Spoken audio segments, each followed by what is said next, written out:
এই দুনিয়া কেউকে থাকতে দেয় নাই, তোমারে কেমনে থাকতে দিবে?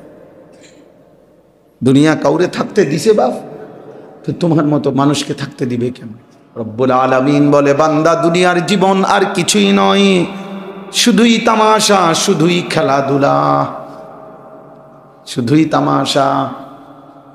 ওয়ালামু আন্নামাল হায়াতুদ দুনিয়া লাইবুন ওয়া লাহবুন ওয়া যিনাতুন ওয়া তাফাখুরুম বাইনাকুম ওয়া তাকাসুরুন ফিল আমওয়ালি ওয়াল আওলাদ। আল্লাহ বলে, শুনে নাও বান্দা, দুনিয়ার জীবন হলো কি? আল্লাহ বলেন লাইব, খেলাধুলা, লাহবুন, তামাশা, জিনাতুন, কিছুক্ষণের সাজগোজ, পাউডার ফেয়ার এন্ড লাভলির সাজগোজ, ওয়া তাফাখুরুম বাইনাকুম, পরস্পরের অহংকার, আমার এই আছে তোমার নাই, আমার এই আছে তোমার নাই, অহংকার। ওয়া তাকাসুরুন ফিল আমওয়ালি ওয়াল আওলাদ, সম্পদের হিসাব আর সন্তানের হিসাব, টাকা হইছে এত, জিফুত আছে এত, এই ছিল দুনিয়া। আল্লাহ বলেন, এই সবটা নিয়ে যার দুনিয়া গেল, সে কেমন হলো? কামাথালি গাইসিন আজাবাল কুফারা নাবাতুহু সুম্মা ইয়াহিজু ফাতারাহু মুসফাররান সুম্মা ইয়াকুনু হুতামা। এটা যেন ওই মানুষের মতো, যেই কৃষক তার ক্ষেতে ফসল লাগাইলো, সবুজ গাছ হলো, কিছুদিন পরেই হলুদ গাছ হয়ে গেল, এবার কাইটা ফেললো, এবার ধান গাছ থেকে আলাদা করলো, এবার রৌদ্রে শুকাইতে দিল, খড়কুটার মতো গাছগুলো উঠতে শুরু করলো। আল্লাহ বলেন, এই সবটা প্রসেসিং যেমন মাত্র 4-5 মাস, এই নাফরমান পাপীর দুনিয়াটাও এই 4-5 মাস। ওয়াফিল আখিরাতি আযাবুন শাদীদ, এরপরেই আখিরাতে অপেক্ষা করছে আযাবুন শাদীদ, ভয়ানক আযাব। এজন্য বাপ বুঝতে শিখেন, ভাবতে শিখেন, হায়াতের কদর করেন, জিন্দেগির কদর করেন, দিন শিখেন, দিন শিখেন, দিন শিখেন।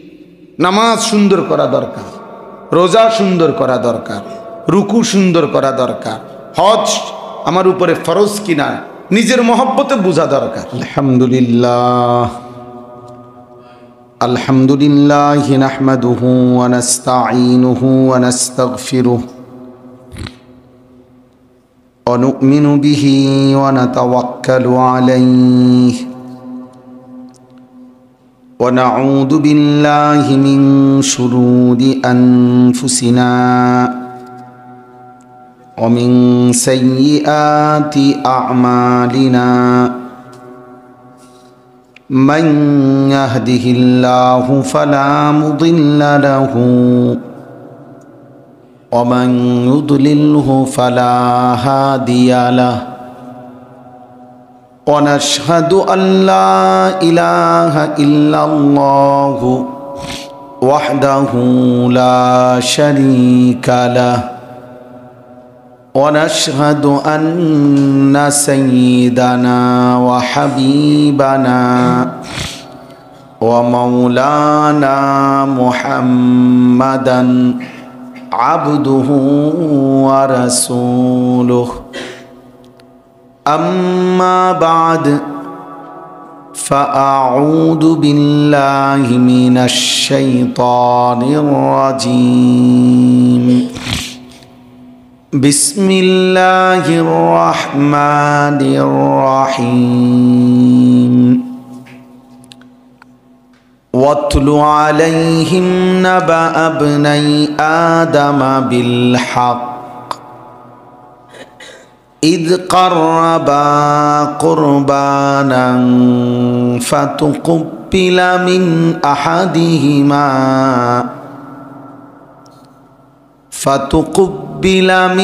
أحدهما ولم يتقبل من الآخر قال لأقتلنك قال إنما يتقبل الله من المتقين सदक़ल्लाहु मौलाना अज़ीम। वक़ाल नबीयुना सल्लल्लाहु अलैहि वसल्लम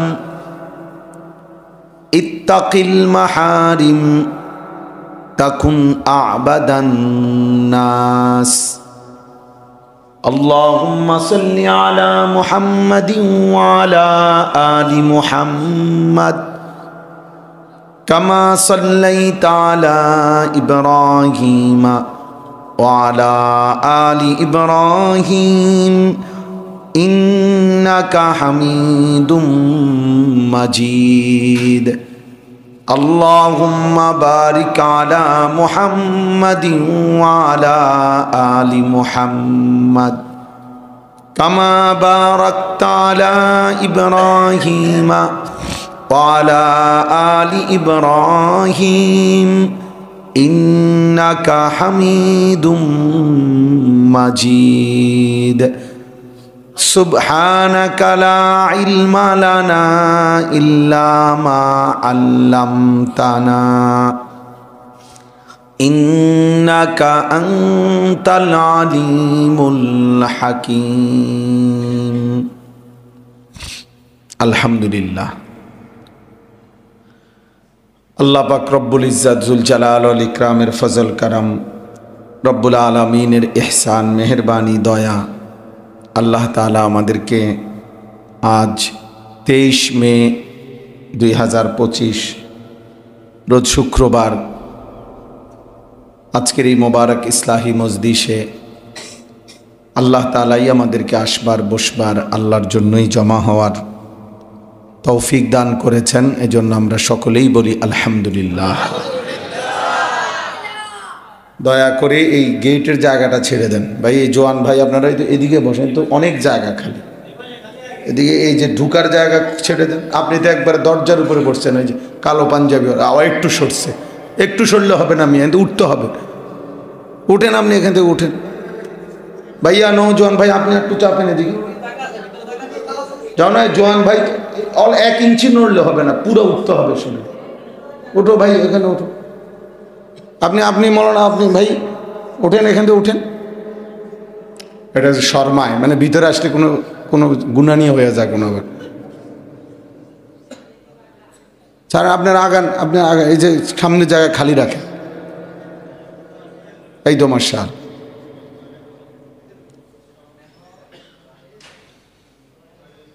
আমরা যে আপনার হজ উমরার সফরে মক্কায় মদিনায় সব সময় আপনার ওইখানকার পুলিশ যারা, তারা এই সামনের জায়গা খুব খালি রাখে, জোর করে আটকায় দেয় ব্যারিকেড দিয়ে। তো হাজি সাহেবরা খুব গাইলায় দমকায়, হেই অসভ্য মানুষ দাঁড়ায় গেছে, একামত দিয়ে ফেলছে, তারপরে অনেক কিছু বলে। কিন্তু আপনার ওই দিবে না যে দিবেই না, এখানে দাঁড়ায় আপনার বাপের ক্ষমতাও নাই, এনে দাঁড়ায় না। দাঁড়াইবেন আলগি দিয়ে আপনার তুইয়াই পড়বার একখানে, এরকম ভয়ঙ্কর। তো বাস্তবিক হলো আসলে বের হওয়ার সময় যদি এই জায়গাগুলো এরকম খালি না রাখেও না, তো হাজার হাজার মানুষ যখন একসাথে বের হয় নামাজের পরপরই, তাহলে সম্ভব হবে না। মানুষ ব্যাপক অ্যাক্সিডেন্ট করবে। মানে আমার এটা এই মাহফিলে আইসা বোঝা হয়েছে যে অনেক মসজিদে মাহফিলে এখন যাই যে এটা দেখি, ও প্রত্যেকে আইসা ঢুইকেই দরজার হিন্দে বসে যায়, তাইলে পাশে জায়গা থাকে, তাহলে এরপরে মনে হয় অন্য মানুষ মনে করে আর জায়গা নেই। অথচ এখনও কমপক্ষে 200-300 মানুষ বসার জায়গা আছে না এখানে। এই জন্য এটা খেয়াল করা উচিত। আল্লাহ তাআলা আমাদেরকে বোঝার তৌফিক দান করেন। কোরআনুল কারীমের 6 নম্বর পারা 5 নম্বর সূরা, সূরাটির নাম সূরায়ে মাঈদা। এই সূরার 27 নম্বর আয়াত আমি আপনাদের সামনে তেলাওয়াত করেছি। এই আয়াতটি মূলত কোরবানির ইতিহাস। হযরত আদম আলাইহিস সালামের 2 ছেলের ঘটনা। তো মূলত খুব লম্বা ঘটনা বলা আমার মাকসাদ না। এখানে একটা কথা আছে, আয়াতটার লাস্ট কথাটা, ইন্নামা ইয়াতাকাব্বালুল্লাহু মিনাল মুত্তাকিন, এই বিষয়টাকেই তুলে ধরা, এটা হলো মূল মাকসাদ। এই জন্য এই আয়াতটা আপনাদের সামনে পড়েছি। রাসূলুল্লাহ সাল্লাল্লাহু আলাইহি ওয়াসাল্লামের একটি আদত ছিল, নবীজির অভ্যাস ছিল, সমস্ত ইবাদতের পূর্বেই তিনি সাহাবায়ে কেরামকে ওই ইবাদত সম্পর্কিত যাবতীয় দিক নির্দেশনা দিয়ে দিতেন। যখন নামাজ ফরজ হয়েছে তো আল্লাহ নবী সাল্লাল্লাহু আলাইহি ওয়াসাল্লাম জিব্রাইল নবীজির কাছে এসে মেরাজ থেকে আসার পর 2 দিন 5 ওয়াক্ত করে 10 ওয়াক্ত নামাজ হযরত জিব্রাইল আলাইহিস সালাম নবীজিকে সাথে নিয়ে পড়াইয়া দেখাইছেন। ওই 2 দিন শুধু নবীজি এবং জিব্রাইলে নামাজ পড়ছেন। এরপরে নবী সাল্লাল্লাহু আলাইহি ওয়াসাল্লাম এরকম মিম্বরের মধ্যে দাঁড়িয়ে সাহাবীদের দিকে ফিরে নামাজ দেখাইছেন। সেজদার টাইমে নামছেন, সেজদা দিছেন, এরপরে সালাম ফিরাইয়া আল্লাহ নবী সাল্লাল্লাহু আলাইহি ওয়াসাল্লাম সাহাবায়ে কেরামকে বলছেন যে সল্লু কামা রাআইতুমুনি উসাল্লি, এই যে এখন তোমরা যেভাবে আমাকে নামাজ পড়তে দেখেছো এভাবে নামাজ পড়ো। তাহলে বোঝা গেল সাহাবায়ে কেরামকে তিনি নামাজ কি করছেন, শিখাইছেন, দেখাইছেন। এজন্য নামাজ কোনো জীবন্ত মোমেন, জীবন্ত কোনো আলেমে দ্বীন, ওনার কাছ থেকে সরাসরি দেখে শিখতে হয়। বুঝছেন? আমাদের অনেকের অনেক বড় একটা ভুল আছে যে সেই ছোট্টবেলার মক্তবে আমরা কিছু নামাজ শিখছি, ভালো কথা, কিন্তু ছোটবেলার বুঝের মধ্যে ভুল থাকতে পারে। এই দীর্ঘ 30 বছর 15-20 বছরের ব্যবধানে নামাজের কোনো ত্রুটি বিচ্যুতি আমার থাকতে পারে। সেটা যদি একজন উপযুক্ত বয়সে একজন আলেমে দ্বীন থেকে মস্ক করে নেওয়া যাইত, ঠিক করে নিত, নামাজ অনেক সুন্দর হইত। কিন্তু এই ব্যাপারে আমাদের অনেক গাফলতি, অনেক গাফলতি। অসংখ্য বয়স্ক মাঝ বয়সী মানুষ নিজের মতো করে ওই ছোট্টবেলার বুঝের উপরে নামাজ পড়ে। তালাশ করলে দেখা যাবে অনেক ভুলে ভরা, অশুদ্ধ। ঠিকমতো রুকু হয় না, সেজদা হয় না, ঠিকমতো তাসবিহ আদায় হয় না, 2টা পাও পিছনে কেমনে রাখতে হয় এটা বোঝে না, নামাজে দাঁড়াইবার সময় পাও কিভাবে রাখে এটা জানে না, নিয়ত বাঁধে এইভাবে মন। আকসার মানুষ দেখবেন এমনি নিয়ত আল্লাহু আকবার, তো এটা তো সুন্নাত না। সুন্নাত হলো 2 হাত তালু পুরা কেবলামুখী করা। তাহলে এইভাবে তো এভাবে নিয়ত বাঁধলে তো এই হাতের তালুর কেবলা তো হলো এই গাল, আর এই হাতের কেবলা হলো এই গাল। তো 2 গালের দিকে মোতাবাজ্জিহান, মানে 2 গালের দিকে না ফিরলেন, কেবলার দিকে ফিরলেন।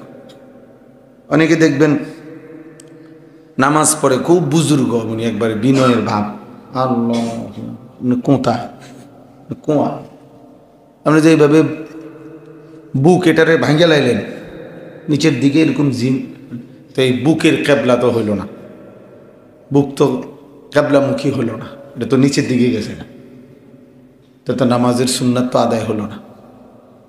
তাইলে অনেক ত্রুটি, নামাজ শেখার বিষয়, নামাজ সুন্দর করার বিষয়।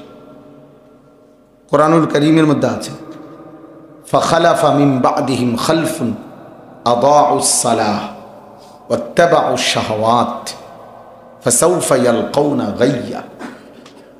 আল্লাহ তাআলা বলেন নিকৃষ্ট প্রজন্ম, প্রত্যেক প্রজন্মের নিকৃষ্ট জেনারেশন কারা? খালফুন অর্থ হলো মন্দ জেনারেশন, মন্দ প্রজন্ম, মন্দ বংশধর কারা? আল্লাহ তাআলা বলেন আদাউস সালাহ, যারা তাদের নামাজকে নষ্ট করে দেয়। 1 নাম্বার ওর কই ঠিক, কোরআন শরীফের আয়াত, এটা ঠিকের কি ঠিক শোনা আনা দরকার, বোঝা দরকার। কোরআন শরীফের আয়াত কারো ঠিকের জন্য বই রয়েছে? বলেন আজ আপনারা বাকিরা যে ঠিক করেন নাই, এতে কোনো অসুবিধা হয়েছে? কোরআন কোরআন এটা, আর কে ঠিক করলো না ঠিক করলো, সময় আসেনি ঠিকের। কোরআন তো কোরআন। আচ্ছা যাক, মাশাআল্লাহ, বেচারা আবেগে কইছে। তাইলে বললাম আদাউস সালাহ, নামাজকে নষ্ট করে দেয়। আল্লাহ তাআলা বলছে নিকৃষ্ট প্রজন্ম, মন্দ বংশধর। তাহলে নামাজ পড়ে না এটা না, নামাজ পড়ে না যে সে কোনো গণার মধ্যেই নেই। আমি সবসময় বলি, যে নামাজই পড়ে না, যার কপালে সেজদা নাই, ওই কোনো মানুষও না, মানুষের জাত, ওই কোনো একবারে হিসাবেই নেই, বুঝলেন না? ওইটা কোনো মানুষও না, মানুষের জাত না। হ্যাঁ, সাফ কথা। যার কপালে সেজদা নাই, ওই মানুষের কোনো কিসিমে পড়ে না, ওই জানোয়ার, ওই হাইওয়ান, চতুষ্পদ জন্তু, ওইটা যার কপালে সেজদা, ও আনআম, ও চতুষ্পদ জন্তু। এই জন্য পরে নিয়ে কোনো কথাই না, ওর কোনো তুলনাই নেই। বেনামাজির বাস্তবিকে কোনো তুলনা হয় না, কোনো জন্তু জানোয়ারের সাথেও তাকে তুলনা দেওয়া মানায় না। কারণ কুকুর তো এই জন্য সেজদা দেয় না যে কুকুরের উপরে সেজদার আদেশ নেই, আর এই জানোয়ারের উপরে তো সেজদার আদেশ আছে, তবুও এই জানোয়ার সেজদা দেয় না। এই জন্য এ কুত্তার চাইতেও খারাপ, এই জন্য এ কুকুরের চাইতেও খারাপ। ওরে তো আদেশই করে না, এই জন্য সে করে না। এরে তো আদেশ করছে সেজদা, করছে না? কোরআন শরীফে স্পষ্ট আছে, ওয়াত্তাবা হাওয়াহু ফামাসালুহু কামাসালিল কালব। সরাসরি কোরআনের আয়াত, সূরা আরাফে আছে। মনের চাহিদার অনুসরণ করে। কেন নামাজ পড়ে না? এর মন চাইছে, পড়তাম না। আপনার সমস্যা কি? আমার একজনে বলছিল একবার, যে আপনার সমস্যা কি নামাজ না? আমি না, আমার সমস্যা বেটা তোর। আমার সমস্যা কি? আমার সমস্যা হবে কেন? আমি তো নামাজ পড়ছি। সমস্যা তোমার, তোমারে যে ফেরেশতা টাঙ্গাইয়া ফিটবো, এটা না সমস্যা। আমি তোমার সমস্যা দেখে না, তোমার প্রতি দরদি হয়ে তোমারে বলছি, তোমারে মায়া করে না বলছি বেটা। তো এই জন্য বললাম, মনের চাহিদার অনুসরণ করে। মন চাইছে তো পড়ে না, মন চাইছে তো আল্লাহর নাফরমানি করতেছে। তো আল্লাহ তাআলা বলেন, যে মনের চাহিদার অনুসরণ করে, ফামাসালুহু কামাসালিল কালব, তার উদাহরণ কুকুরের মতো, কুত্তার মতো। তো সরাসরি কোরআন শরীফের আয়াত, কামাসালিল কালব। কালবুন অর্থ কি? কুকুর। যাই হোক, এজন্য বললাম, আল্লাহ তাআলা বলে নিকৃষ্ট মানুষ সে যে নামাজকে নষ্ট করে।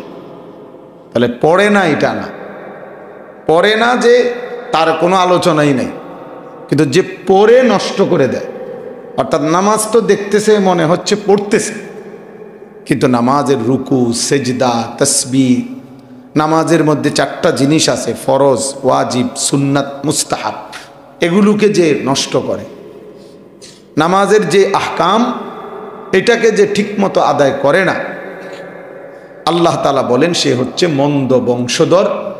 ওয়াত্তাবাউশ শাহওয়াত, এবং যে মনের চাহিদার, ওই একই কথা, শাহওয়াতের অনুসরণ করে, নারীর আসক্তি।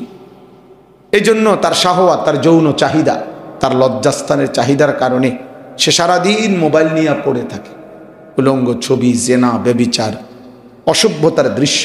কারণ সে শাহওয়াতের গোলাম, সে তার চাহিদার গোলাম, সে মূলত তার লজ্জাস্থানের গোলাম। এই জন্য সে একে নিয়েই পড়ে থাকে। এই লাখ লাখ কোটি কোটি যুবকের হাতে বড় মোবাইলের মূল একটা কারণ হলো নারী, ছবি, উলঙ্গ দৃশ্য। আপনি পরীক্ষামূলক 1 সপ্তাহের জন্য যদি এই আইন করা হয় যে মোবাইলে নারীর ছবি আসবে না কোনোভাবেই, আপনি 4 দিনের দিন, 3 দিনের দিন দেখবেন লক্ষ লক্ষ মোবাইল বড় বা রাস্তাত করে গেছে, এগুলা দিয়ে কটকটি খায়। বুঝেন নাই কথাটা? এগুলা বাঙালি দোকানদার বেচবে, কিনবে।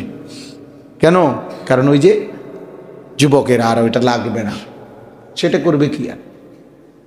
তো আল্লাহ তাআলা বলেন, ওয়াত্তাবাউশ শাহওয়াত, মন্দ প্রজন্ম সে, যে মূলত শাহওয়াতের অনুসরণ করে, মানে এই লজ্জাস্থানের চাহিদা, অবৈধ যৌন চাহিদা, এই যৌন চাহিদার গোলাম আর হলো নামাজকে নষ্ট করে দেয়, আল্লাহ তাআলা বলেন সে হচ্ছে মন্দ প্রজন্ম, মন্দ বংশধর। ফাসাউফা ইয়ালকাউনা গাইয়া, আল্লাহ বলেন অচিরেই আমি আল্লাহ এই নাফরমানদেরকে জাহান্নামের সবচেয়ে নিকৃষ্ট গর্ত, গাই, এটা একটা জাহান্নামের গর্তের নাম, যেখানে সবচেয়ে বেশি ভয়ানক আযাব, আল্লাহ বলেন সে গাই নামক জাহান্নামের নিকৃষ্ট গর্তে আমি এমন নাফরমানকে ছুঁড়ে মারব। ফাসাউফা ইয়ালকাউনা, এই জন্য বলতেছিলাম ভাই, এই যে আপনাদের হাতের মোবাইলগুলো বন্ধ করেন তো, নামান ভাই, নামান তো, একজনও ধরে রাখেন, একজনও না, নিষেধ করলাম। মোবাইল হাতে ধরা যারা, হাত থেকে নামান। এমনি শুনেন, দুইটা কথা শুনেন এমনি। মোবাইল ওই যে যারা জোয়ান মানুষ, এরা মসজিদের যে ওয়ালে হেলান দিছেন, ওয়ালে হেলান ছাড়েন।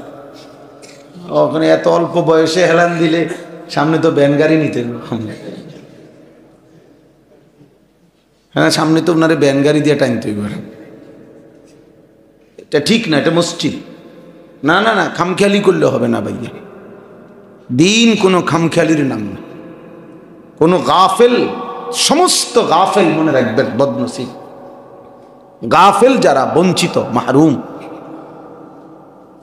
মাহরুম। এটা কোরআনুল কারীমের মধ্যে আছে, আল্লাহ তাআলা বলছেন ওয়ালা তাকুম মিনাল গাফিলিন, নবীজিকে বলছে, খুদ রাসূলকে বলছে। আল্লাহ তাআলা যিনি 24 ঘন্টা আল্লাহর স্মরণে থাকতেন, সেই নবীকে আল্লাহ তাআলা বলছেন ওয়ালা তাকুম মিনাল গাফিলিন, আপনি গাফেলদের অন্তর্ভুক্ত হবেন না। ওয়ালা তুতি মান আগফালনা কলবাহু আন যিকরিনা, আল্লাহ বলছে বন্ধু, যাদের অন্তর আমি আল্লাহর স্মরণ থেকে গাফেল, আপনি তাদের অনুসরণ করবেন না, তাদেরকে সঙ্গী বানাবেন না, তাদের সাথে বসবেন না, যার জবানে দিলে আমি আল্লাহর স্মরণ নাই, গাফেল। এজন্য কোরআনুল কারীমে স্পষ্ট আছে, যত লোক জাহান্নামী হবে, সমস্ত জাহান্নামীর সম্মিলিত পরিচয় একসাথে নবী আল্লাহ কোরআনে বলছে, যত লোক জাহান্নামী হবে তাদের একত্রিত একটা পরিচয় আছে, সেটা হলো উলাইকা হুমুল গাফিলুন, এরা সকলেই মূলত গাফেল। গাফেল কাফের মূলত গাফেল, মুনাফিক গাফেল, মুশরিক গাফেল, বিদাতি গাফেল, কবিরা গুনাহগার তো গাফেল, হারামখোর তো গাফেল, প্রত্যেকেই আখিরাত থেকে গাফেল, আল্লাহ তাআলার আযাব থেকে গাফেল, জাহান্নাম থেকে গাফেল, কবরের ভয় থেকে গাফেল। এই গাফলতের কারণে কেউ কুফর করতেছে, কেউ শিরিক করতেছে, কেউ নিফাক করতেছে, কেউ বিদআত করছে, কেউ কবিরা গুনাহ করতেছে, কেউ হারাম করতেছে। সবটার মূল কারণ কি? গাফলত। কি বলে? গাফলত। এই জন্য গাফলত বড় ভয়ানক অপরাধ। এই জন্য আল্লাহ তাআলা নবীজিকে বলছে আপনি গাফেলদের অন্তর্ভুক্ত হবেন না। এই জন্য ভাইয়া এটা খুব জরুরি, অমনোযোগী। এই যে আমাদের মসজিদে জুমার বয়ান হয়, কিশোর যুবক ছেলেগুলো পিছনে বসে বসে দুষ্টামি করে, ওরা মস্কারি করে। এটা ইমাম সাহেবের এই কষ্টের বয়ান, ওরা মনে করে এগুলা কি কয় না কয় দিয়ে আমরা কিনি। আমি আছি, আমার মোবাইল আছে, আমার একটা মোটরসাইকেল আছে, হ্যাঁ, আমার আব্বায়ও আমারে কোনো বাধা দেয় না, মায়েও কোনো বাধা দেয় না, আমার যখন যা মন চায় তাই দেখি, নারী, ছবি, উলঙ্গ দৃশ্য, বন্ধুদের আড্ডা, বাহ, আমি স্বাধীন, আমি মুক্ত, কেউ আমারে বাধা দেয় না। আরে যুবক, একজন ছেলেকেও বলি বেটা, আমার সবসময় এটা বলি, যে এই যুবক 16 বছর 18 বছর বয়স হওয়ার পরেও কোনোদিন বেটা 1 বছরে ফজরের নামাজ কোনোদিন পড়লা না, অব্যাহত নারী, ছবি, অসভ্যতা, নোংরামির পরেও তোমাকে তোমার মা বাবা কেউ ফিরায় না, ডাকে না, কেউ তোকে ডাকে না।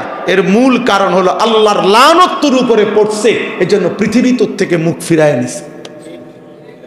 তোর উপরে খোদার লানত পড়ছে, এজন্য তোর থেকে সবাই মুখ ফিরায় নিছে, এই জন্য তোকে আর কেউ দেখে না।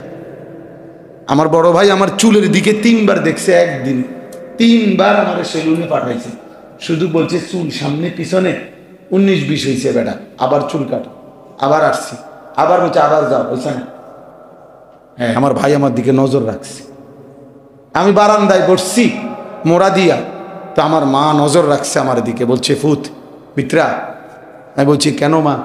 ওই বাসার কাজের মেয়ে তোর দিকে চাইয়া রয়েছে। আমার মা আমার দিকে নজর রাখছে,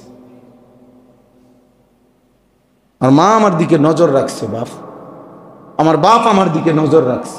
আমি জীবনে একবার শুধু একটা সাদা টুপিতে একটা 4টা ফুল, 4খান দিয়া একটু রঙিন একটা ফুলওয়ালা 4টা ফুল, ছোট ছোট ফুল, এই একটা টুপি কিনছিলাম একবার জীবনে। আমার আব্বা আমার মারে বলছে, হ্যাঁ দেখছো নি হাতের টুপি, মাশাআল্লাহ। তো এই কদ্দুর কইছে। আরে মা আমারে বলছে গফু তোর বাপে তো তোর টুপিটা পছন্দ করে নাই, এটার মধ্যে আবার ফুল লাগাইলি কেন? সাথে সাথে খুলে ফেলে দিছে, রেখে দিছে, আর পড়ি নাই। আমার জীবনে আমি একবার একটা পাঞ্জাবি এইখানে এই যে পকেটের এম্বোটারিওয়ালা পড়ছিলাম, পরে মাত্র নামছি, আমার বড় ভাই ডাক দিয়াই না দেখছে ভাইয়া রুমের থেকে, ধইরা এটারে টান দিয়ে জামা গায়ে অবস্থায় ছিঁড়া টুকরা টুকরা করে ফেলে দিছে।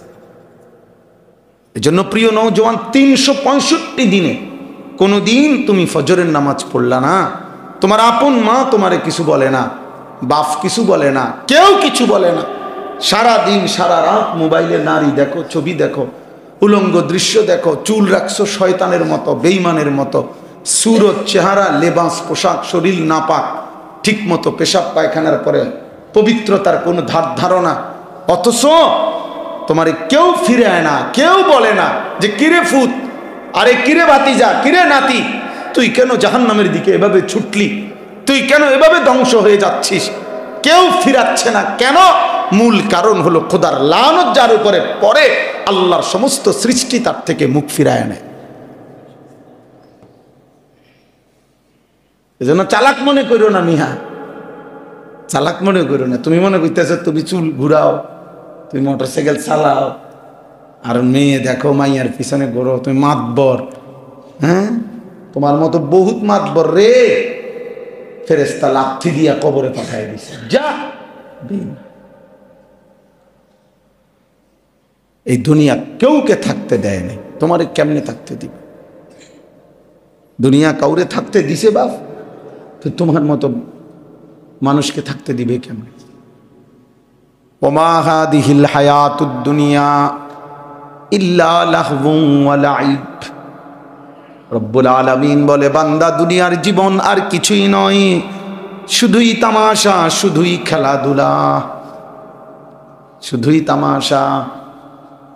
ওয়ালামু আন্নামাল হায়াতুদ দুনিয়া লাইবুন ওয়া লাহবুন ওয়া যিনাতুন ওয়া তাফাখুরুম বাইনাকুম ওয়া তাকাসুরুন ফিল আমওয়ালি ওয়াল আওলাদ। আল্লাহ বলে, শুনে নাও বান্দা, দুনিয়ার জীবন হলো কি? আল্লাহ বলেন লাইব খেলাধুলা, লাহবুন তামাশা, জিনাতুন কিছুক্ষণের সাজগোজ, পাউডার ফেয়ার এন্ড লাভলির সাজগোজ, ওয়া তাফাখুরুম বাইনাকুম পরস্পরের অহংকার, আমার এই আছে তোমার নাই, আমার এই আছে তোমার নাই, অহংকার। ওয়া তাকাসুরুন ফিল আমওয়ালি ওয়াল আওলাদ, সম্পদের হিসাব আর সন্তানের হিসাব, টাকা হইছে এত, জিফুত আছে এত, এই ছিল দুনিয়া। আল্লাহ বলেন, এই সবটা নিয়ে যার দুনিয়া গেল সে কেমন হলো? কামাথালি গাইসিন আজাবাল কুফারা নাবাতুহু সুম্মা ইয়াহিজু ফাতারাহু মুসফাররান সুম্মা ইয়াকুনু হুতামা। এটা যেন ওই মানুষের মতো যেই কৃষক তার ক্ষেতে ফসল লাগাইলো, সবুজ গাছ হলো, কিছুদিন পরেই হলুদ গাছ হয়ে গেল, এবার কাইটা ফেললো, এবার ধান গাছ থেকে আলাদা করলো, এবার রৌদ্রে শুকাইতে দিল, খড়কুটার মতো গাছগুলো উঠতে শুরু করলো। আল্লাহ বলেন, এই সবটা প্রসেসিং যেমন মাত্র 4-5 মাস, এই নাফরমান পাপীর দুনিয়াটাও এই 4-5 মাস। ওয়াফিল আখিরাতি আযাবুন শাদীদ, এরপরেই আখিরাতে অপেক্ষা করছে আযাবুন শাদীদ, ভয়ানক আযাব। এজন্য বাপ বুঝতে শিখেন, ভাবতে শিখেন, হায়াতের কদর করেন, জিন্দিগির কদর করেন, দিন শিখেন, দিন শিখেন, দিন শিখেন। নামাজ সুন্দর করা দরকার, রোজা সুন্দর করা দরকার, রুকু সুন্দর করা দরকার, হজ আমার উপরে ফরজ কিনা নিজের মহব্বতে বোঝা দরকার।